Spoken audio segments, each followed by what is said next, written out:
सिद्धि कारणमुत्तमं प्रशस्त दर्शन ज्ञान चारित्र प्रतिपादनम् अरिहंत जय जय सिद्ध प्रभु जय जय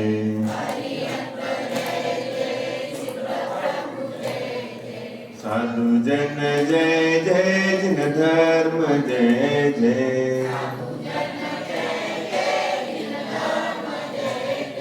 हरिहंत मंगलम सिद्ध प्रभु मंगलम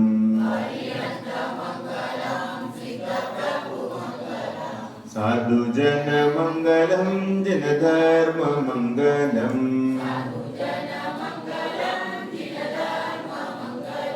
हरिहंत उत्तमा सिद्ध प्रभु उत्तमा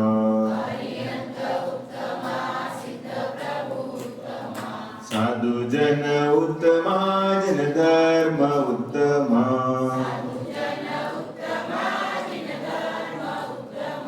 हरिहंत शरणा सिद्ध प्रभु शरणा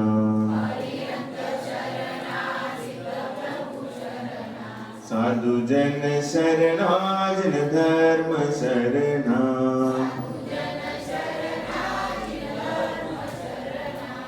आपने आपको आप में भर लिया आपने आपको आप में भर लिया चेतना को स्वयं में प्रखर कर लिया चेतना को स्वयं में प्रखर कर लिया वीतरागी प्रभु हे महावीर जिन वीतरागी प्रभु हे महावीर जिन आदिनाथ प्रभु तुम हो तारण तरन आदिनाथ प्रभु तुम हो तारण तरन आपके द्वय चरण में विनम्र नमन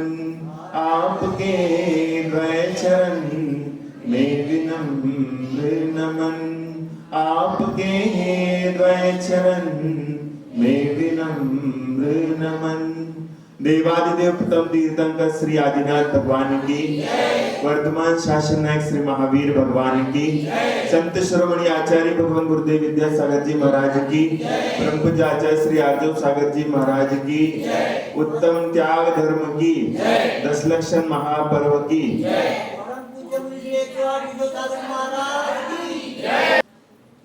एक साथ दो बैल तो मिलकर खाते घास एक साथ दो बैल तो मिलकर खाते घास लोकतंत्र पा क्यों लड़ो क्यों आपस में त्रास लोकतंत्र पा क्यों लड़ो क्यों आपस में त्रास चेतन में ना भार है चेतन की ना छाव चेतन में ना भार है चेतन की ना छाव चेतन की फिर हार क्यों भाव बना दुर्भाव चेतन के फिर हार क्यों भाव बना दुर्भाव। तो आज का ये उत्तम त्याग धर्म का दिन है और ये त्याग धर्म अपने आप में बहुत विशेषता रखने वाला दिन है और ये पर्व है और त्याग अपने लिए कुछ ना कुछ तो सीख दे के जाता है। कल अपन ने समझा कि शरीर को तपाने के लिए क्या करना पड़ता है, तप करना पड़ता है। वो तप 12 प्रकार का होता है। 6 प्रकार का अंतरंग तप है और 6 प्रकार का बहिरंग तप होता है। तो ये अनशन करना, भोजन से कम भोजन करना, उसके बाद वृत्ति परिसंज्ञान नियम लेकर के क्या करना है, भोजन करना। आज अगर मेरे लिए सबसे पहले थाली में सब्जी परोसेंगे तो ही भोजन करूंगा, नहीं तो नहीं करूंगा। उसके बाद सबसे पहले अगर मेरे लिए रोटी परोसी जाएगी थाली में तो ही भोजन करूंगा। वृत्ति परिसंज्ञा एक्चुअली ये व्रत मुनियों के होते हैं, लेकिन श्रावक भी कुछ कुछ अभ्यास के रूप में कर सकता है। भोजन करते समय क्या करना है? मौन धारण करते हुए भोजन करना। उसके बाद भोजन की थाली में जितना अन्न परोसा गया है उतना ही भोजन करना, उसके बाद नहीं खाना। ये भी वृत्ति परिसंख्यान है आपके लिए। तो इसके माध्यम से आप अपने शरीर को तपा सकते हो। उसके बाद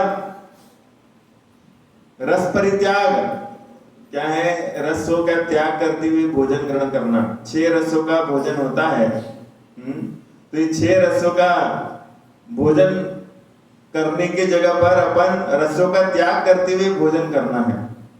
और उसके बाद विविक्त शय्यासन, कहाँ किसके ऊपर सोना है? चटाई के ऊपर सोना, गद्दा पल्ली का इस्तेमाल नहीं करना है। विविक्त शय्यासन है। उसके बाद पत्थर के ऊपर भी सोना पड़े आपको तो भी आपको क्या करना चाहिए? उस पे अपना जमावड़ा जमाना चाहिए। उसके बाद काय क्लेश, शरीर को क्या करना है? तकलीफ देना है। गर्मी हो गई तो पंखे का इस्तेमाल नहीं, एसी का इस्तेमाल नहीं। माने जितना शरीर को आप क्या कर सकते हो, शरीर की डिमांड को रोक सकते हो, उतना तप की श्रेणी में आएगा। उसके बाद प्रायश्चित, अंतरंग तप ही है प्रायश्चित करना। अगर कोई छोटी सी गलती हो गई तुरंत इच्छामि दुक्कडम, या फिर प्रायश्चित लेना गुरुओं के पास जाकर के। विनय, वैयाव्रत, स्वाध्याय, उत्सर्ग, ये क्या है? 6 प्रकार का अंतरंग तप है। विनय करना भी एक तप की श्रेणी में आता है, ये भी तप है। अगर आपन भगवान है और भगवान के सामने बहुत अच्छे से घुटने टेक करके सिर साष्टांग प्रणाम कर रहे हैं तो ये तप है आपका। इसमें असंख्यात गुनी कर्मों की निर्जरा हो रही, ये विनय है। महाराज जी है तो मुनिराज के सामने जाकर के अपन क्या कर रहे हैं? भले घुटनों में दर्द है लेकिन फिर भी घुटना टेक के नमस्ते कर रहे हैं, तो ये आपका तप है।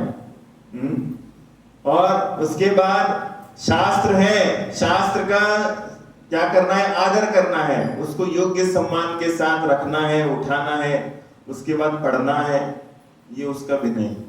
और ये विनय करना भी क्या होता है? तुम्हारे लिए कर्म निर्जरा का कारण बनता है। उसके बाद विनय, वैयावृत्ति, वैयावर्त करना है। किसी भी चीज की वैयावर्ती, देव शास्त्र गुरु की वैयावर्ती करना है। इसके माध्यम से भी क्या होगा? आपके पाप कट जाएंगे। मंदिर की रख रखाव रखना, व्यवस्थित मंदिर को साफ सुथरा रखना है। उसके बाद मुनिराज आए हैं तो मुनिराज के सेवा देना है। मुनिराज के लिए क्या सेवा दोगे? तो आहार दान, औषधि दान, अभय दान, शास्त्र दान, ये सब कुछ करके क्या कर सकते हो? आप अपने पापों को काट सकते हो और अपना तप कर सकते हो। ये तप हो गया आपका। आपने मुनिराज के आहार होने तक भोजन करानी और मुंह में बूंद भर पानी भी नहीं पिया, तो ये आपका तप हो गया। तो इसके माध्यम से कितने सारे पाप तुम्हारे कट जाते। उसके बाद मंदिर में पूजन किए बगैर मैं मुंह में पानी नहीं डालूंगा, तो ये आपका तप है। इसके माध्यम से आपकी कर्मों की निर्जरा हो जाती। ये सारे कल अपने शरीर को तपाने के अपन ने उपाय सुने। अब यहाँ पर आज अपन त्याग के तरफ जाने का क्या करेंगे? मार्ग चुनेंगे। त्याग क्या कहलाता है? तो आज उत्तम त्याग धर्म है। तो बताते हैं त्याग और दान में फर्क है। उत्तम त्याग और दान, इसमें फर्क है। क्या फर्क है? तो दान देने से पाप का ब्याज चुकता है।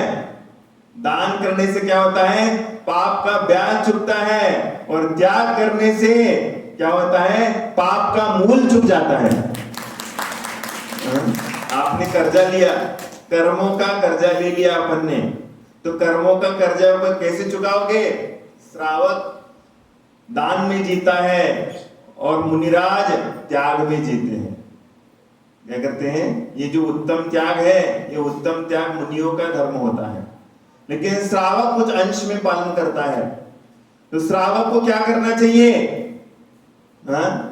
श्रावक को दान दे करके अपने पाप का, अपने कर्जे का क्या चुकाना चाहिए? ब्याज चुकाना चाहिए। आप बस दान दे करके अपने पापों का ब्याज चुका रहे हो, लेकिन जब आप पूरे के पूरे पाप का त्याग कर दोगे तो आपके पूरे पूरे पाप का त्याग करने का ये फल रहेगा कि आपने उसका पूरा धन जो है पूरा मूल के साथ चुका दिया। पूरा का पूरा आपने उसके साथ, मूल के साथ उसको चुकाने की चेष्टा करी। तो ये त्याग धर्म कहलाता है। इसलिए दान से त्याग बड़ा होता है। संसार में सबसे बड़ा क्या है? करोड़ों रुपए भी दान दिया तो भी क्या है, जिसने घर छोड़ दिया है उसके सामने वो क्या हो जाता है? नतमस्तक हो जाता है। क्योंकि दान देने से भी त्याग सबसे बड़ा होता है, और जिसने जीवन में त्याग किया वो दान से भी सबसे बड़ा वस्तु और व्यक्ति हुआ करता है। इसलिए क्या होता है कि श्रावक जो होता है वो दान दे करके अपने त्याग भावनाओं को आगे बढ़ाता है। और मुनिराज जो होते हैं वो त्याग कर करके अपने जीवन में कर्मों की निर्जरा करके आगे बढ़ने की चेष्टा करते हैं। तो संसार में दान की श्रेणी सभी श्रावकों को बताई गई है। सभी लोगों को दान करना जरूरी है। अगर दान कोई व्यक्ति करता नहीं है तो वो व्यक्ति कभी भी जीवन में सफलता को नहीं प्राप्त कर सकता। सफलता उसके जीवन में नहीं आएगी। आप जितना भी कुछ करते हो, ये आज का धर्म आपके लिए बता रहा है कि आप अपने जीवन में त्याग मार्ग को अपनाते हुए आगे बढ़ना चाहिए। त्याग को अपनाते हुए जीवन जीने का रास्ता नापने का प्रयास जरूर करना चाहिए। तो ये त्याग धर्म आपके लिए कह रहा है कि आप जो कार्य करते हो उसमें कौन सा कार्य आपके लिए अच्छा कार्य करने वाला है और कौन सा कार्य है जो जीवन में आपको डुबाने वाला है। ये सबसे पहली चीज होती है। जीवन में 3 तरीके के लोग होते हैं। जीवन में 3 तरीके के लोग होते हैं। सबसे पहला होता है मक्खी चूस। बोलते हैं ना, ये मक्खी चूस आदमी है। तो मक्खी चूस आदमी क्या है? जो ना खुद खाता है और ना औरों को खिलाता है। जो खुद भी नहीं खाएगा और दूसरे को भी नहीं खिलाएगा, वो कौन सा आदमी है? वो मक्खी चूस आदमी। और उसके बाद कंजूस है। उसके बाद दूसरे तरीके के लोग होते हैं कंजूस। वो कंजूस कौन होता है? जो खुद तो खाता है लेकिन औरों को नहीं खिलाता। वो तो खुद तो खा लेगा, बहुत बहुत अच्छे से रह लेगा, लेकिन दूसरे को नहीं खिलाता। जब दूसरे को खिलाने के समय आता है, दाल में पानी मिला के खिलाएगा। और उसके बाद दूसरे का भोजन कराएगा तो दूसरे के भोजन में क्या करेगा?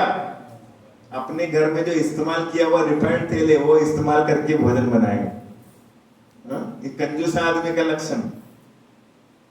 और दाता, दाता किसे कहते हैं? जो क्या करता है? जो स्वयं भी खाता है, जो स्वयं भी खाता है और दूसरे को क्या करता है? अपने से अच्छा खिलाता है, वो दाता कहलाता है। स्वयं भी खाता है, दूसरे को भी अच्छा खिलाने की चेष्टा करता है, तो ये दाता की श्रेणी होती है। तो ये 3 तरीके के लोग इस संसार में हुआ करते हैं। मक्खी चूस उसको कहते हैं जो ना स्वयं खाता है न दूसरे को भी खिलाने की चेष्टा करता है। वो तो स्वयं नहीं खाएगा। क्या होता है, एक बार एक सेठ जी बीमार हो गए। और सेठ जी बीमार हो गए, सेठ जी इतने बीमार हो गए, इतने बीमार हो गए, इतने बीमार हो गए कि उनके घर वालों को वैद्य को बुलाना पड़ा। क्या हुआ? वैद्य को बुलाना पड़ा। तो उस वैद्य ने क्या बताई? दवाई बताई उसको। दवाई बताई। तो दवाई बताने के बाद सेठ जी पूछते हैं कि डॉक्टर साहब दवाई का कितना खर्चा है? तो वो डॉक्टर कहता है, सेठ जी दवाई का 800 रुपए खर्चा है। क्या है? 800 रुपए का खर्चा है। तो वो कहता है फिर अगर दवाई नहीं खाने से क्या होगा? कहने लगा मर जाओगे। तो फिर मरने का खर्चा कितना है? मरने का खर्चा कितना है? तो कहने लगा 200 रुपए खर्चा है। हाँ, 200 रुपए खर्चा है मरने का। तो सेठ जी कहते हैं मेरे लिए दवाई खाने से अच्छा है मरना अच्छा है।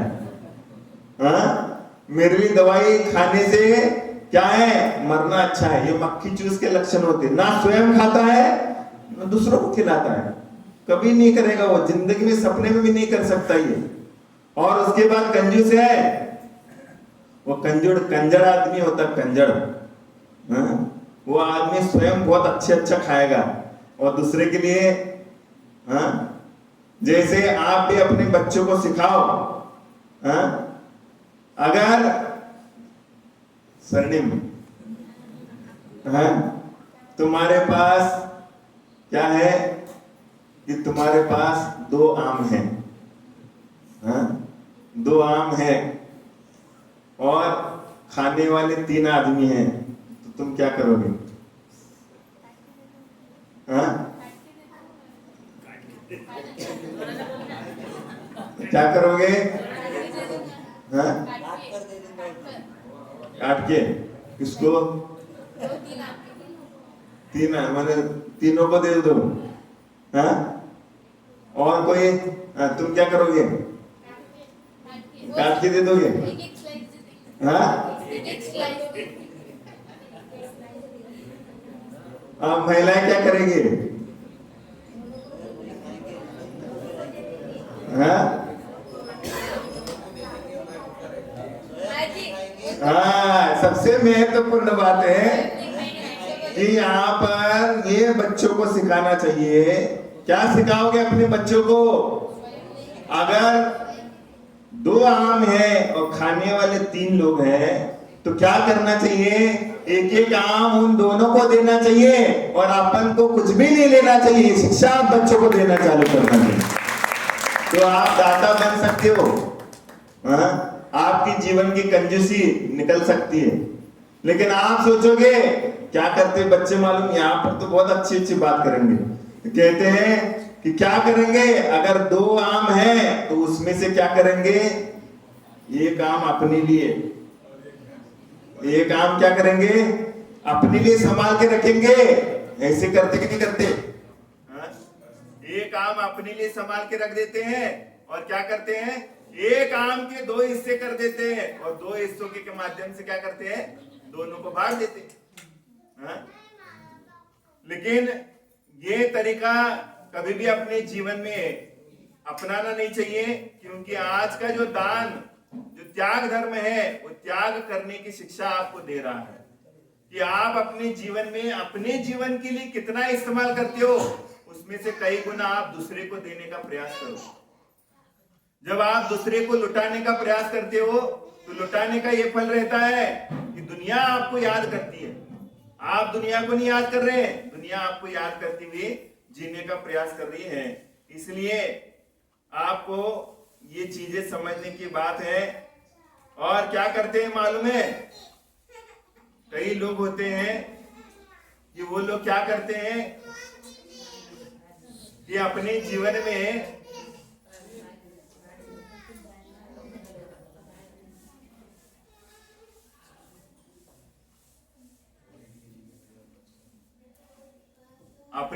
में जीने का प्रयास करते हैं। कैसा जीते हैं वो? तो फूटी आंख विवेक की क्या करे जगदीश, फूटी आंख विवेक की क्या करे जगदीश, राम कली को 500 पंडित को दे 30। क्या करते हैं? राम कली को 500 और पंडित को दे 30। मैंने क्या, जिसकी विवेक की आंख फूट गई है वो आदमी क्या करता है? देते समय क्या करता है? यहां पर तो घूमने के लिए हजारों रुपए खर्चा करेगा, घूमने के लिए हजारों रुपए खर्चा करेगा, कहीं पर भी जाएगा। आज क्या दुबई घूमने जाएगा, आज क्या भूटान घूमने जाएगा, आज क्या इटली घूमने जाएगा। लेकिन जैसे मंदिर में आता है, जैसे मंदिर में आता है तो मंदिर में आने के बाद जब दान देने का सवाल आता है तो कितना दान देता है? 10 रुपए देता। कितना देता है? 10 रुपए। तो ऐसा क्यों होता है? ये ऐसा इसलिए होता है क्योंकि विवेक की आंख फूट गई है, और जिसके जीवन में विवेक की आंख नहीं होती है वो तो क्या है, पैसे का कहां इस्तेमाल करना है इसका भी विवेक नहीं रखता है। इसलिए बताते हैं कोई कोई ऐसे बड़े लोग होते हैं, सेठ लोग होते हैं, इसलिए कहते फूटी आंख विवेक की क्या करे जगदीश। अब यहाँ पर भगवान क्या करेगा? जब तुम्हारी विवेक की आंख फूट गई है तो यहाँ पर भगवान बैठे बैठे क्या करेंगे? क्या करे जगदीश, कंचनिया को 500 और पंडित को दे 30। मैंने एक्चुअली किसको क्या देना चाहिए था?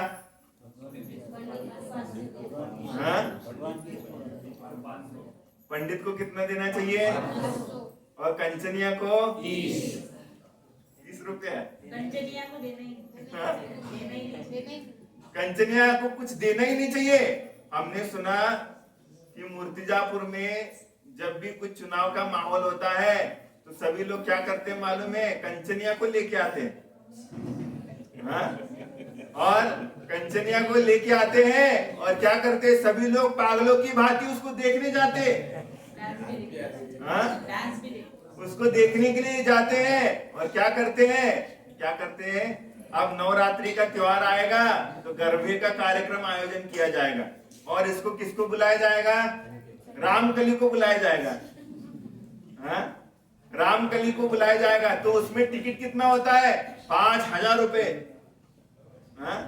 गरबे का त्योहार है, दांडिया करना है तो उसकी राशि कितनी है? 5,000 रुपए।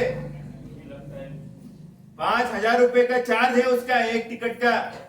लेकिन अगर टिकट नहीं मिल रहा है ना तो अपने दोस्त को कहेंगे, अरे भैया देख ले कहीं से मिल जाएगा।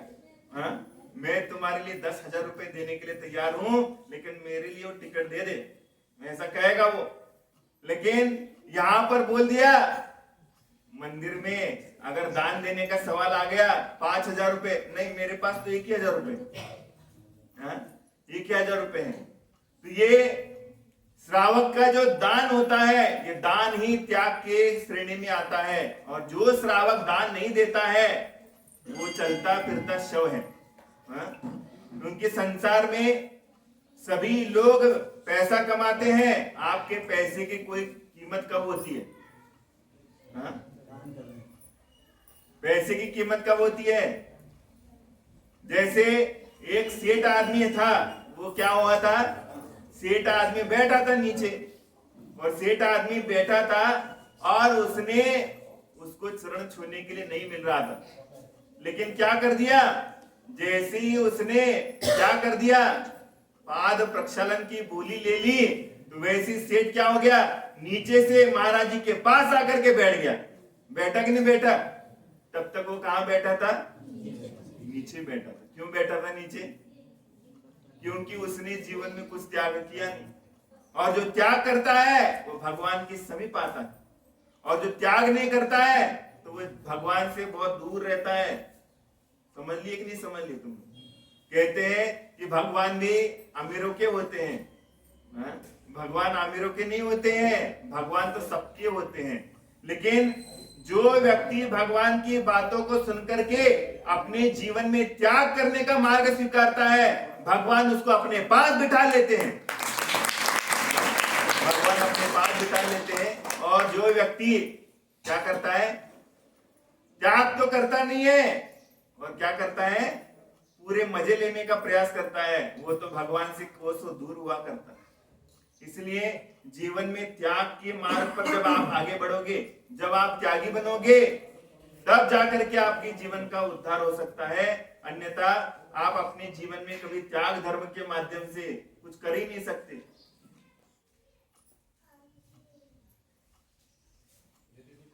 लाइट आई नहीं है? नहीं, 5-10 मिनट में आ जाती है और बाद में फिर जाएगी। इसी समय पे क्यों निकालता वो? और हम उनको बोला अभी तो अभी 5 मिनट चालू करते बोले और बाद में आधे घंटे बाद बंद जाएगी। अब यहाँ पर हम बता रहे आपको इस समय पे क्या हो गया कि आज का त्याग धर्म है, और त्याग धर्म आपको कुछ ना कुछ तो शिक्षा दे करके छोड़ने के प्रयास कर रहा है। तो सबसे पहले दान के 2 भेद होते हैं। एक तो लौकिक दान होता है और दूसरा पारलौकिक दान होता है। दान दो तरीके का होता है, एक तो लौकिक दान होता है और दूसरा पारलौकिक दान होता है। और इस दान की दो श्रेणियां हैं। तो उसमें लौकिक दान में क्या आता है? तो लौकिक दान में 4 तरीके के दान आते हैं। एक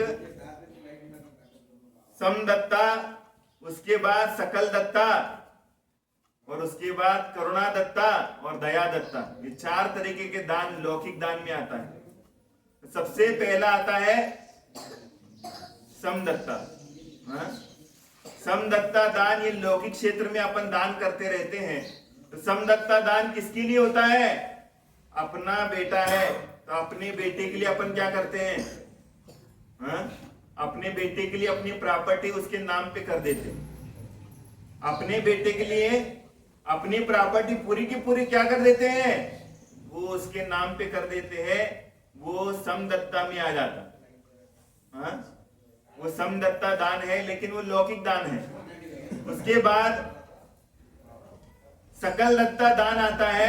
सकल दत्ता माने क्या है? अपनी बेटी होती है, बेटी, उस बेटी के शादी ब्याह में जो खर्चा किया जाता है या फिर उसके लिए जो दिया जाता है वो सकला दत्ता दान है।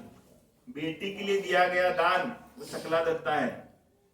ये लौकिक व्यवहार का दान है। और उसके बाद तीसरा दान आता है करुणा दत्ता। करुणा माने क्या है? जो मुक्त पशु पक्षी होते हैं, बेजुबान जो जानवर होते हैं, उनके लिए अपन क्या करते हैं? करुणा के रूप में कुछ ना कुछ तो देने का प्रयास करते हैं। ये करुणा दत्ता की श्रेणी में आता है। और दया दत्ता माने क्या है? जो मनुष्य होते हैं, जो उन मनुष्यों के लिए क्या करते हैं? दयाद्र चित्त होकर के अपन उनको कुछ ना कुछ तो देने का प्रयास करते हैं। तो ये दया दत्ता की श्रेणी में आने वाला दान होता है। तो सबसे पहले अपन को ये लौकिक दान को समझना चाहिए, क्योंकि समस्त संसार में लौकिक दान को ज्यादा फायदा दिया जाता है, लेकिन एक्चुअली वैसा फायदा वो है नहीं। आज जो समदत्ता दान होता है, आप अपने बच्चे को क्या कर देते हो? अपनी वसीयत लिख देते हो। आप अपने बच्चों के लिए जीवन भर की कमाई क्या कर देते हो? अपनी पूरी की पूरी वसीयत अपने बच्चे के नाम लिखवा देते हो। लेकिन वो वसीयत उसको मिल जाती है, लेकिन वो मिलने के बाद उसके लिए तो दान हो गया, लेकिन आपके लिए क्या हो गया? आपके लिए उसका परसेंटेज कितना मिलता है? आप अपने बच्चों के लिए मकान बना के छोड़ देते हो, आप अपने बच्चों के लिए बैंक बैलेंस बना के छोड़ देते हो, आप अपने बच्चों के लिए प्रॉपर्टी छोड़ देते हो, लेकिन ये प्रॉपर्टी छोड़ने के बाद भी उसका उतना फायदा आपको जो मिलना चाहिए वो आपको नहीं मिलता, क्योंकि ये लौकिक दान है। और ये लौकिक दान में आप देख ही रहे हो कि आपके बच्चों के लिए आपने क्या कर दिया? पूरी प्रॉपर्टी बच्चों के नाम कर दी। फिर आपका क्या हाल होता है? क्या हाल होता है? जिन जिन माँ बाप ने अपने बेटों के नाम पूरी प्रॉपर्टी कर ली है, अब उनको जाकर के पूछ लो उनका क्या हाल हो रहा है।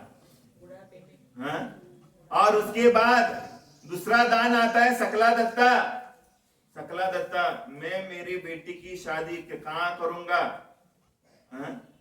मैं मेरी बेटी की शादी 5 स्टार होटल में करूंगा। 5 स्टार होटल में करूंगा। क्यों करूंगा? क्योंकि इकलौती बेटी है मेरी। इकलौती बेटी है तो उसको क्या है? मैं वो 5 स्टार होटल में क्या करूंगा? उसकी शादी करा दूंगा। अब बेटी की शादी कर दी तुमने, तो बेटी के लिए तुमने क्या कर दिया? उतना खर्चा कर दिया। उसके लिए कई तरीके का अपन ने क्या कर दिया? पैसा भी लगा दिया, उसके लिए सोना भी दे दिया, पूरा का पूरा तरीके का क्या कर दिया? आपने सोना भी उसके लिए, सोना पूरा सोने से मड़वा करके उसको भेजा ससुराल में। सोने से मड़वा करके उसको ससुराल में भेज दिया। अब तुमने ये अपने बेटी के लिए दान दे दिया। बेटी के लिए दान देने के बाद तुम्हारे लिए उसका फल कितना मिलता है? अपने बेटे के लिए दान देने के बाद तुम्हारे लिए उसका कितना फल मिल रहा है? और उसके बाद आपने अपने बेटी के लिए भी दान दे दिया।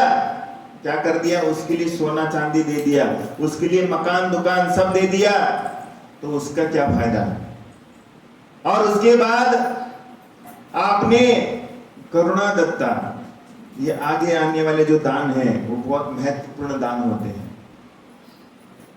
सबसे पहला, ये तो सभी लोग संसार में करते हैं, अपने नाम सब छोड़ देते हैं और सोचते हैं कि मेरा बेटा ये सब कुछ रखवाली कर लेगा, लेकिन आप अपने बच्चों के लिए जो छोड़ करके जाते हो उसका कोई भी पुण्य आपके नसीब में नहीं जाता।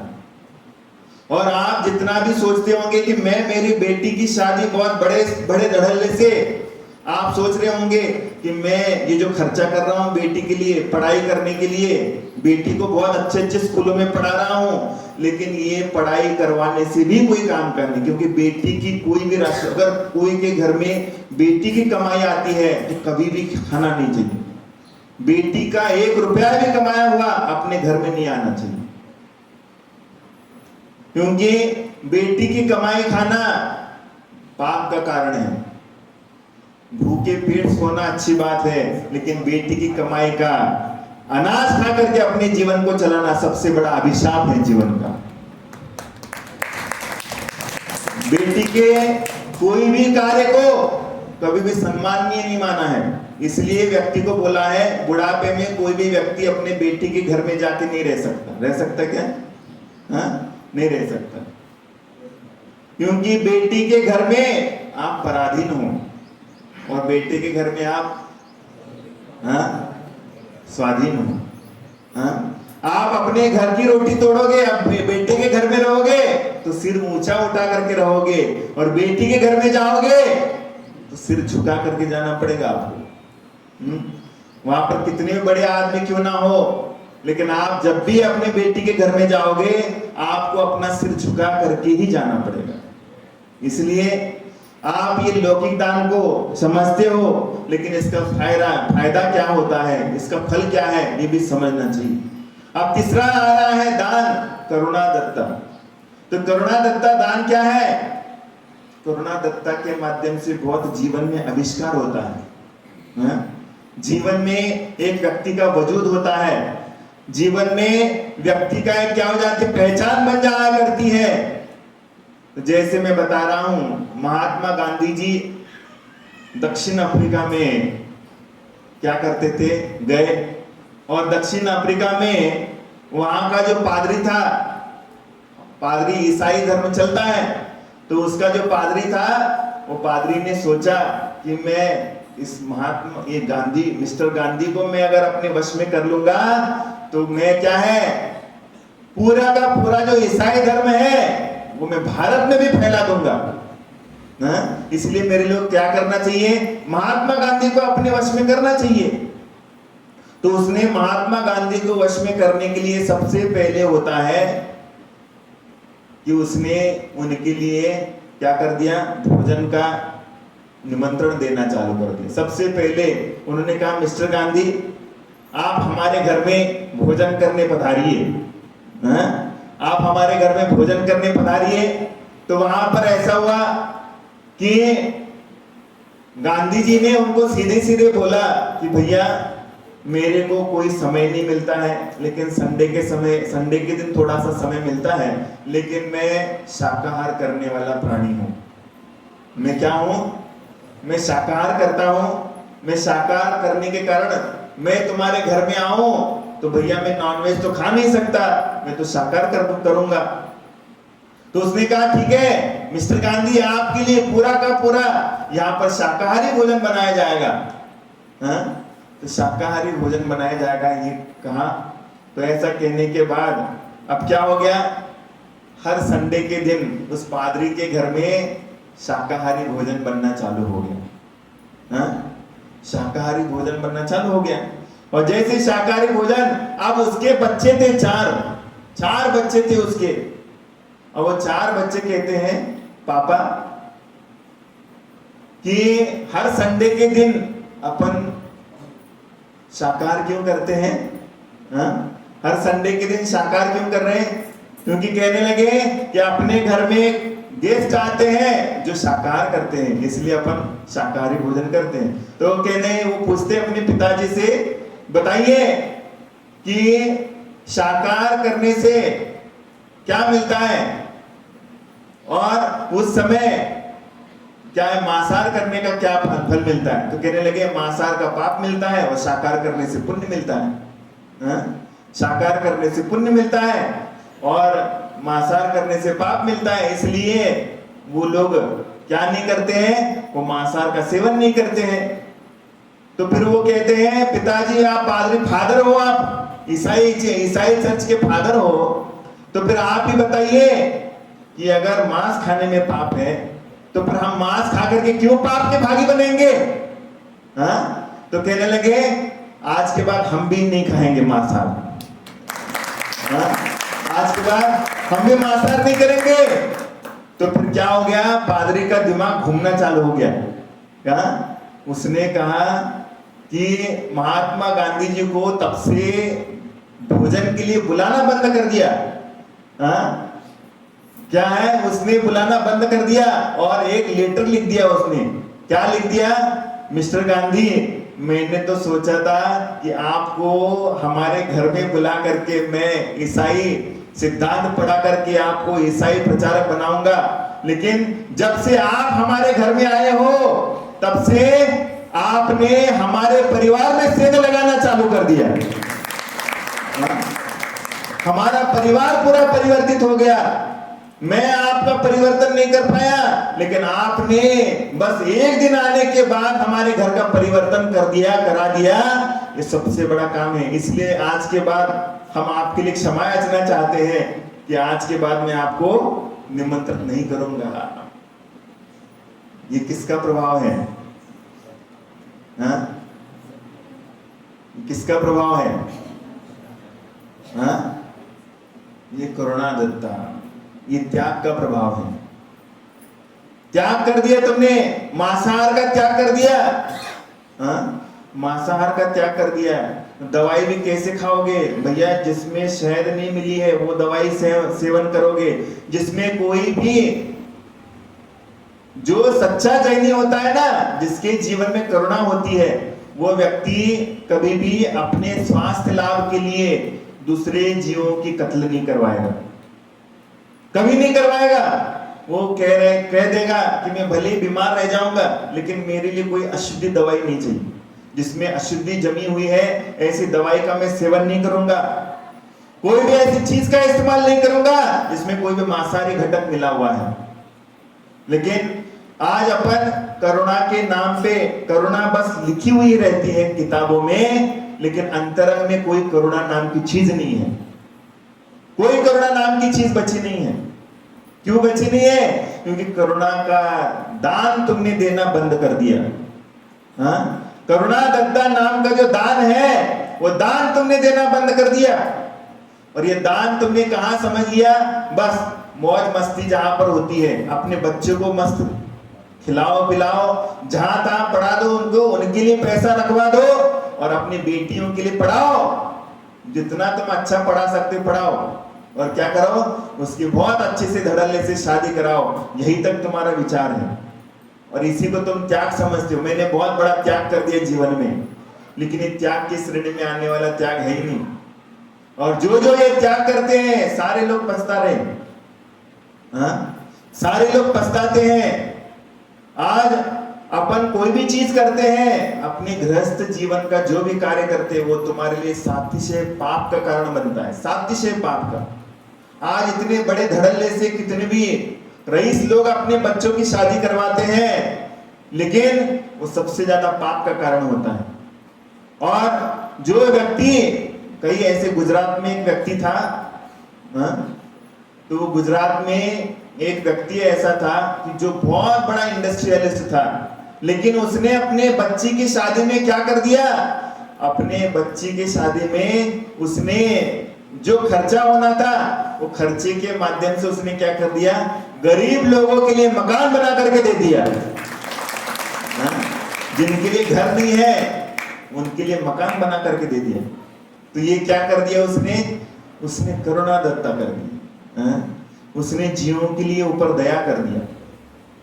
कई लोग गौशालाओं चलाते हैं और गौशाला चला करके क्या करते हैं, उन जानवरों के लिए दया दान करते हैं, करुणा दान करते हैं, उनके लिए व्यवस्थित रहने के लिए व्यवस्था बनाने की चेष्टा करते हैं। तो ये करुणा दत्ता दान में आ जाता। और ये दान सभी को सीखना चाहिए। बस इतना ही नहीं है कि बस अपने घर परिवार तक, आप जितना अपने घर परिवार के लिए करते जाओगे उतना आपको वो क्या करेगा, ज्यादा परेशान करने वाला दान बन जाएगा। और जितना आप अपने घर परिवार से हट करके दान करना चालू करोगे उतना आपके लिए क्या हो जाएगा, उतना ज्यादा आपके उन्नति का रास्ता तय करेगा। हाँ, तो ये करुणा दत्ता है। और उसके बाद आने वाला है दया दत्ता। दया दत्ता दान क्या कहलाता है? हाँ? दया दत्ता दान तो बताते हैं कि यहां पर एक राजा बीमार पड़ गया। एक राजा को क्या हो गया, बीमारी आ गई।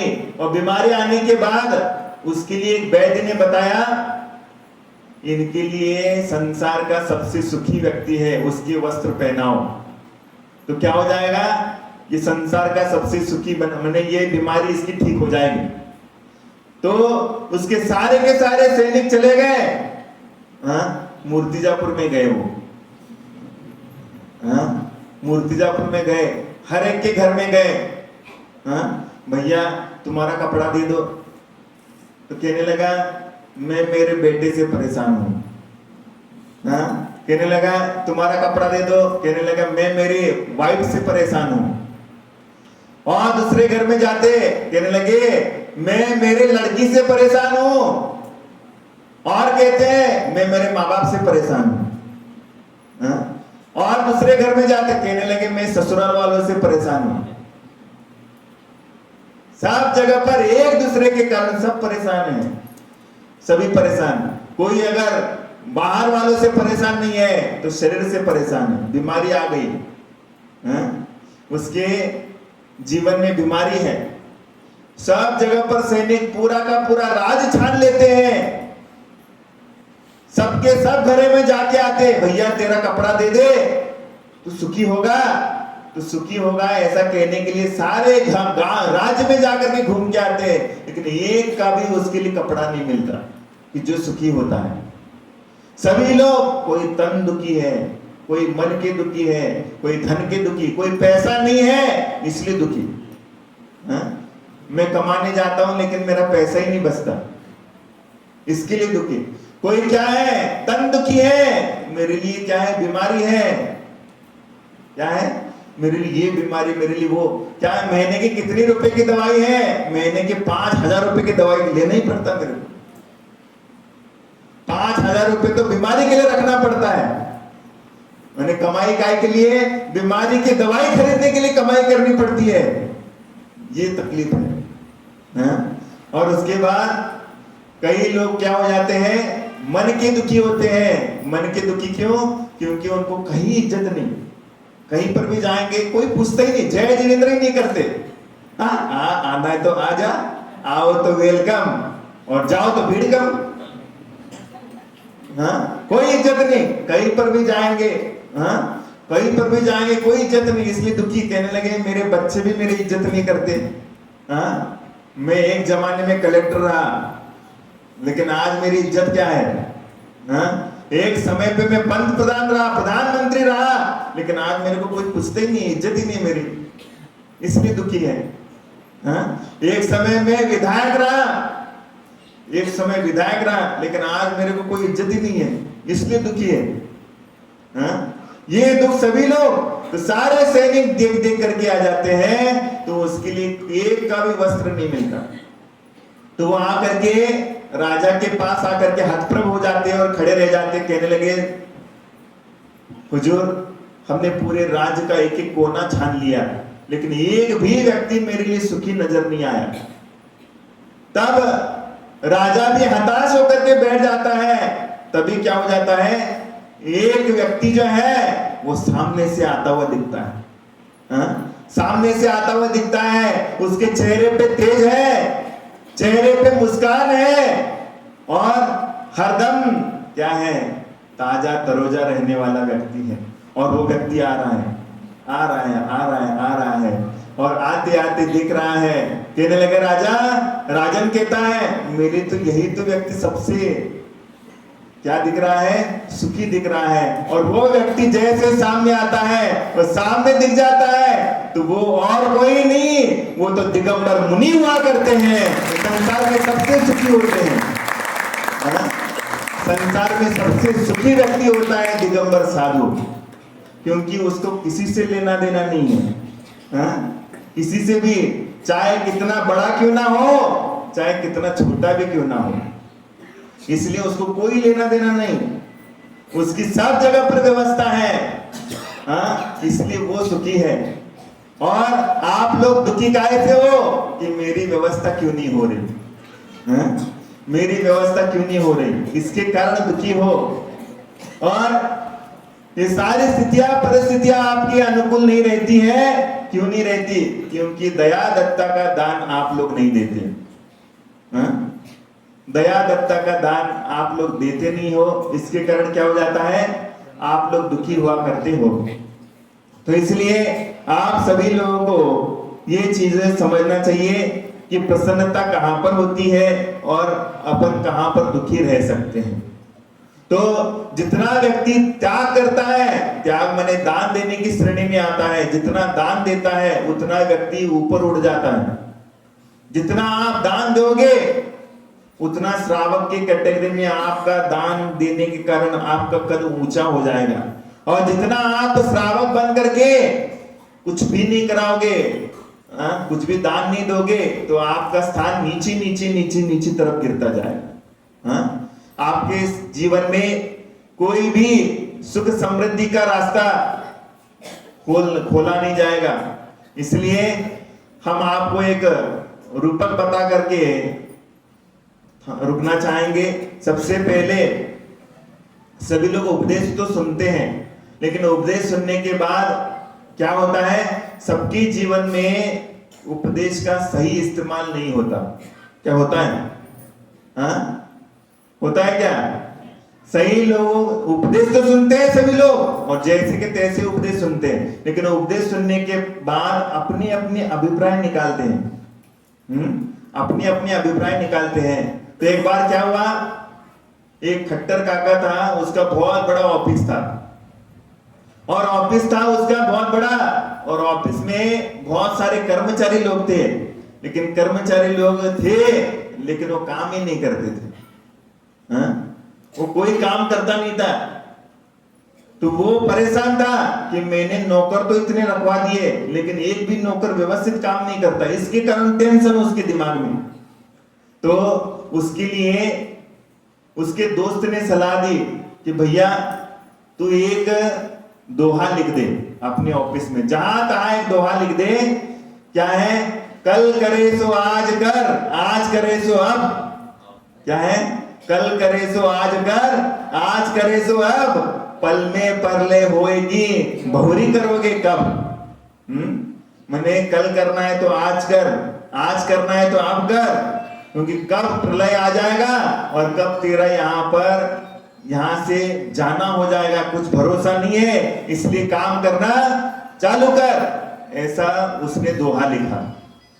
और जैसे दोहा लिखा, दोहा लिखने के बाद सब जगह पर ऑफिस में उसने चिपका दिया। सब जगह पर चिपकाने के बाद दूसरे दिन क्या हो जाता है, वो दूसरे दिन खट्टर काका अपने दोस्त को मिलता है।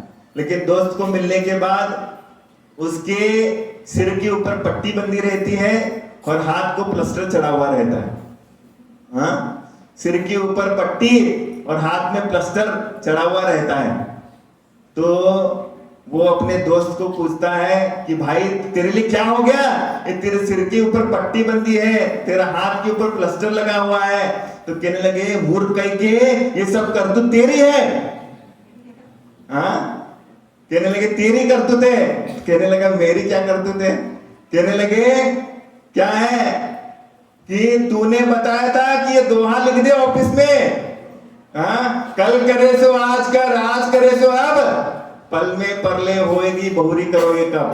तो क्या होगा, मैंने ये सब कुछ चिपका दिया अपने ऑफिस में, और चिपकाने के बाद क्या हुआ, मेरा जो ऑफिस का मैनेजर था वो कब से सोच रहा था कि मैं ये तिजोरी कब खाली करूं। हाँ, वो मैनेजर सोच रहा था कि कब खाली करो। उसने सोचा, दोहा लिखा है, कल करे सो आज कर, आज करे सो अब। तो उसने क्या कर दिया, वो अलमारी पूरी खाली करके पैसा लेके भाग गया। हाँ, और दूसरा हुआ मेरा चपरासी था, वो तो मेरी फिराक में बैठा था, कब इस साले को मैं, इस साले की पिटाई कब कर दूं। तो क्या कर दिया उसने, वो दुआ पढ़ा, कल करे सो आज कर, आज करे सो अब। तो उसने क्या कर दिया जैसे ही दुआ पढ़ना चालू कर दिया तो उसके मन में एक ऐसी एनर्जी आ गई। तो एनर्जी आने के बाद उसने बाहर का एक लत ले लिया और दे मारा मेरे लिए बहुत जोर से, और मेरी पिटाई करना चालू कर दिया। तो उसके कारण क्या हो गया, मेरा ये हसर हो गया। कहने लगे, भैया संसार में सही उपदेश सभी लोग ग्रहण नहीं करते। हाँ? जो उपदेश का अर्थ होता है वो अर्थ के उपदेश को ग्रहण करते नहीं।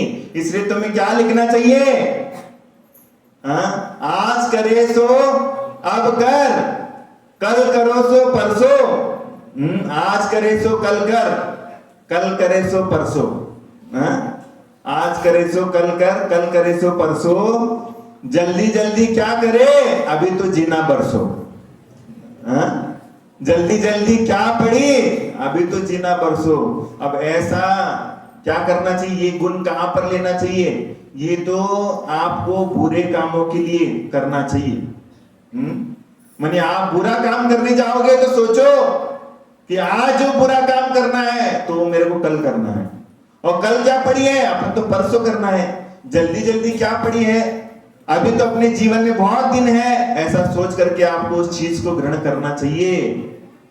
लेकिन आप ये चीजें जल्दी ग्रहण कर लेते हो, जो शॉर्टकट का रास्ता होता है वो जल्दी। हाँ?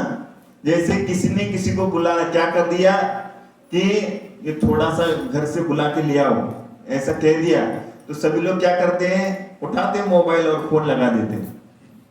हाँ? लेकिन ये कष्ट नहीं करते कि जा करके अपन उसको बुला के ले आओ। कई लोग क्या है, अपने घर के रूम में बैठे हैं लोग, लेकिन उनको बुलाने के लिए क्या करते हैं, मोबाइल का इस्तेमाल।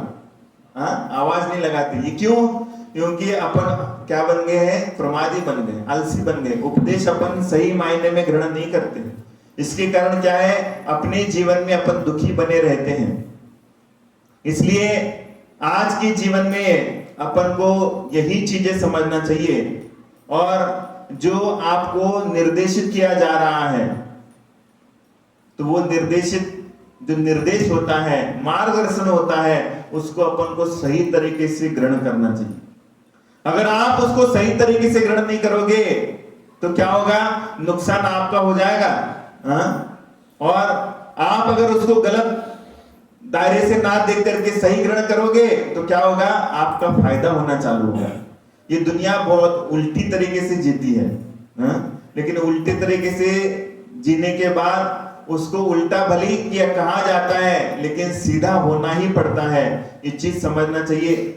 तो मैं अपने दृष्टांत के द्वारा अपनी वाणी को विराम दूंगा। तो एक बार ऐसा हुआ कि एक व्यक्ति का घर था, और उस घर के बाजू में ही सारे लोग क्या करते थे, पेशाब करते थे। सारे लोग क्या करते थे, पेशाब करते थे। उसने लिखवा दिया कि भैया यहाँ पर पेशाब करना मना है। हाँ? उसने अपने घर के बाजू में लिख दिया यहाँ पर पेशाब करना मना है। लेकिन कोई भी व्यक्ति जब उसको पढ़ता था तो पढ़ने के बाद उसको पेशाब की इच्छा हो जाती थी, और क्या है, वो वहीं पर करना चालू कर देता। तो वो ये इस चीज से बहुत उकता गया था। तो फिर उसने क्या कर दिया, एक व्यक्ति को पूछा कि भैया इससे छुटकारा कैसे पाऊं। तो उसने क्या बताया, उसने बताया कि तुम्हें यहाँ पेशाब करना ही पड़ेगी, ऐसा लिखो। क्या है, तुम्हें यहाँ पेशाब करनी ही पड़ेगी, ऐसा उसने लिखवा दिया। अब जब ऐसा पेशाब यहाँ पर करनी करनी ही पड़ेगी, ऐसा कोई व्यक्ति सोचता तो उसके दिमाग में आ जाता, अरे भैया यहाँ पर पेशाब करने के लिए बोल रहे, मैंने जल्दी दाल में कुछ काला है, हाँ दाल में काला है। तब से वहां से लोग पेशाब करना बंद कर दिए।